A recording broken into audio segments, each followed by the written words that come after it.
Good afternoon, everybody. It's a very, very interesting day indeed. I posted after work as I finished my night shift on Jason Kenney's announcement, catching up with Western News. And I go through the whole colonial section all the way to Premier, who announced yesterday in threat that he would go through that Crown process back to absolutely Prime Minister. To see an early election called, he would go to Lieutenant Governor if the MLAs want action. And there's 16 of them, all rural. Of course, it's always rural. Rural divide. We have Calgary divided, Jason Kenney's corner. You have Edmonton in Rachel Notley's corner. So what could be done here? And I went through that. Realistically, if Jason Kenney calls an election, he sets a date, any group of Albertans can get together, form a party without doing the big signature drive, or those 16 MLAs could come together, pick any party they want and run that as their banner, or even create a new one. It only takes 3, but I would think the 16 would get together. However, here's the issue. Should an election be called, what Jason Kenney is banking on is his absolute power, absolutely, as leader of a political party, goes beyond Premier. He can actually, as leader, sign on all kinds of new candidates under the UCP umbrella to campaign against any of those elected MLAs. Now, the question is, do they have enough support of their community? Or is the support for UCP? And Jason Kenney's making the threat that I will steal all of your constituency associations, parachute in anyone I want without having to go through UCP's constitution because it's not legally binding in Elections Alberta. I've gone into great detail about this. Jason Kenney is absolutely a federalist, absolutely a lifetime sworn Privy Council. Instead of addressing rural Alberta, instead of addressing all of those MLAs and their constituents' concerns, Jason Kenney would rather go through Lieutenant Governor, everybody, appointed absolutely by Justin Trudeau, and absolutely direct communication from Justin Trudeau to Jason Kenney. That's what Lieutenant Governor is. Don't be fooled by terms and definitions presented in Canadian jargon. Look at what's actually law and actually what's constitutional in our constitutional monarchy. Canadian citizens and in regions, provinces, each one of you only have 3 guaranteed rights that you can do. One is to vote every 4 years. One is to form a provincial party, and another is to form a federal party.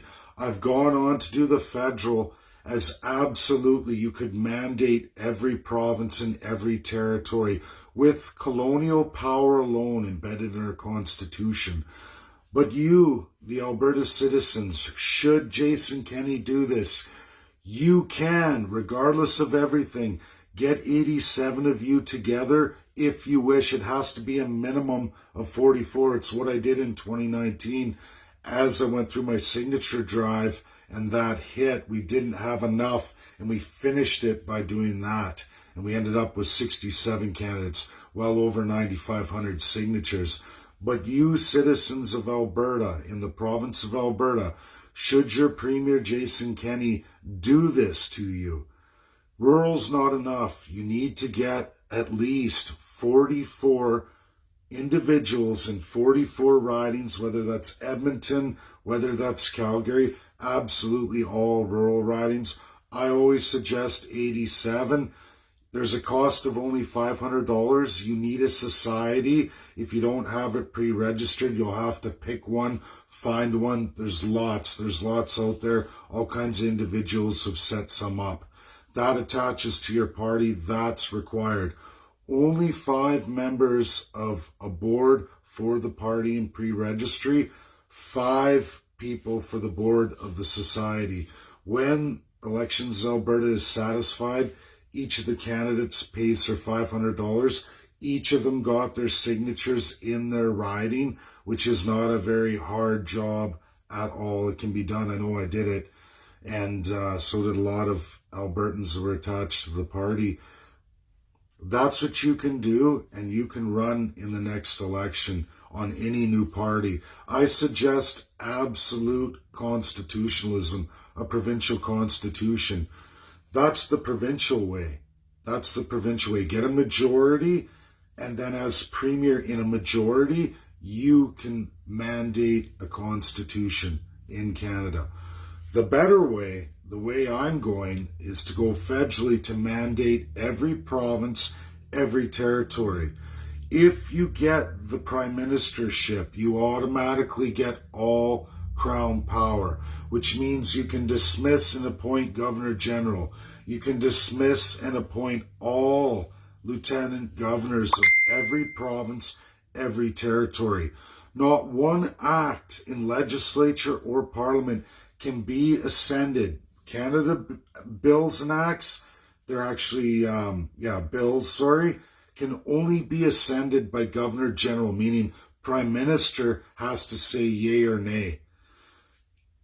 In the legislatures, no matter what, whatever democratic process they use to send bills, only the Lieutenant Governor can stamp it off, which means only Prime Minister can decide if that bill's going to go.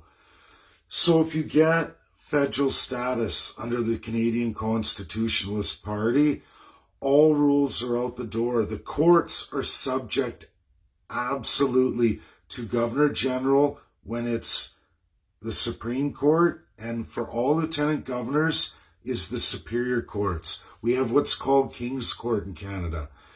A Prime Minister can mandate Governor General to force anything on any Supreme Court justices. That's fact. So can the Prime Minister with all lieutenant governors for Superior Court. That means, regardless of everything else, colonial crown power can be absolutely utilized to force constitutional redesign federally and all dismemberment of the crown, as well as force every province and territory to design regional constitutions in their division of powers. Imagine the better world all Canadians would have. You would no longer have issues with your rights and freedoms going like this year after year or government after government. You can put in rules that say what the politicians can do. This is the best way to change Canada. People say it's impossible. It's not. We just don't have any politicians ever in any of these parties that ever wish to give the power to the people. Once they get elected, they say, you know what? I don't have to be honest. There's no rules that say I have to do anything for anybody except for me and my agenda and all of my special interests. There's no rules. Not in Canada. Never has been. We had morality. We had morality, religious morality of actual people. That's long gone, folks. It's been long gone for a while. If you haven't realized it, many provinces are. And it doesn't matter. Conservative, liberal, NDP, it doesn't matter. You have this one shot. If he does it, I don't even know if he will. Like I said, Prince Philip's passed away here this morning. Queen Elizabeth's widowed. What's going to happen when the Queen's gone? How is the crown going to go then? Is there going to be a big shining spotlight on whoever the Prime Minister is of Canada? If there is no more monarch post Queen Elizabeth, then what? Then it's going to be now what? And Canada is in a lot of trouble. It's coming. It's coming sooner than people think. Nothing lasts forever. Corruption can be addressed. It's getting addressed, and we can do it as a people. This is an opportunity provincially if Jason Kenney goes for it. Now, I kind of think he will. I think if that number 16 goes up 18, 20, he's going to do it. That way, he doesn't have to be bound to the UCP membership. He can usurp it with, again, the crown power. And you can look in all the publications. I will go to Lieutenant Governor. That's exactly what Jason Kenney said, which is the same thing as saying, I will go to Justin Trudeau. How can you be a conservative premier and say you're going to go to the liberal federal prime minister you supposedly hate, but you're going to do that instead of facing the piper of the people who are very, very angry with you? And you turn around and say, you know what? To hell with you. I'm going the other way. I'm going full colonial. He's well schooled. He's a Privy Council lifetime member. I suggest Albertans you look at all the parties and make sure that none of those leaders are registered Privy Council members. They know full well the power of the crown. If they were ever in a cabinet and they swore that lifetime oath, they will betray you 100% of the time, every time. That's my video today. Take it as it is, share it out, get it out. It's all up to you, the people. Again, you have 3 rights: to vote, to build a provincial party, or build a federal party. That's all truly you have enshrined for now, unless they start twisting the gears with that colonial power and taking all of that away too. Because now they know, the third-class citizen has figured it out. How long until their system starts to crumble? It won't be long before they start fighting back with absolutely Privy Council and premiers through Lieutenant Governor and Governor General. That's coming. You watch. They will change the rules, as they already are for federal elections. Through Privy Council, what's next in the province? What does Jason Kenney or any of the premiers have in store for anybody? We'll see. But they can force those bills and acts, and Lieutenant Governor is the one who decides to ascend it. They make backdoor deals, totally outside their parties, totally outside their memberships. And that's just the way it is. If you haven't figured it out, it's right in front of you right now. Thanks again. Share. Bye now.